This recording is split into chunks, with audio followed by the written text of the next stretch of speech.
It's Mine, a fable by Leo Leone. In the middle of Rainbow Pond there was a small island.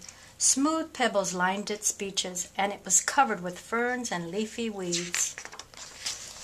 On the island lived 3 quarrelsome frogs named Milton, Rupert, and Lydia. They quarreled and quibbled from dawn to dusk.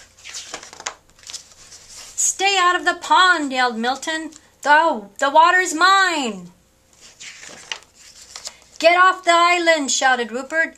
"The earth is mine." "The air is mine," screamed Lydia as she leaped to catch a butterfly, and so it went. One day a large toad appeared before them. "I live on the other side of the island," he said, "but I can hear you shouting, 'It's mine, it's mine, it's mine,' all day long. There's no peace because of your endless bickering. You can't go on like this."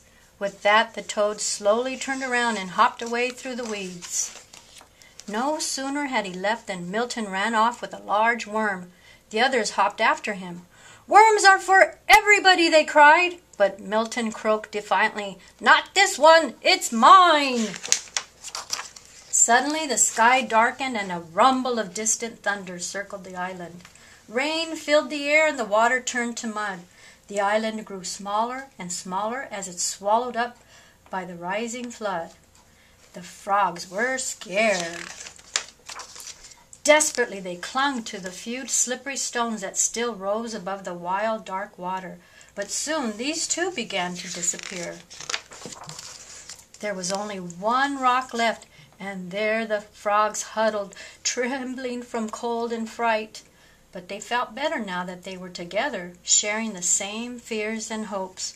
Little by little the flood subsided.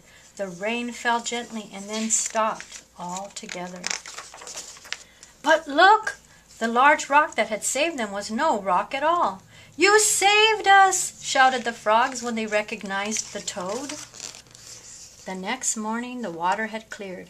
Sun rays chased silver minnows on the sandy bottom of the pond. Joyfully the frogs jumped in, and side by side they swam all around the island. Together they leaped after the swarms of butterflies that filled the air. And later, when they rested in the weeds, they felt happy in a way they had never felt, that had never been before. "Isn't it peaceful?" said Milton. "And isn't it beautiful?" said Rupert.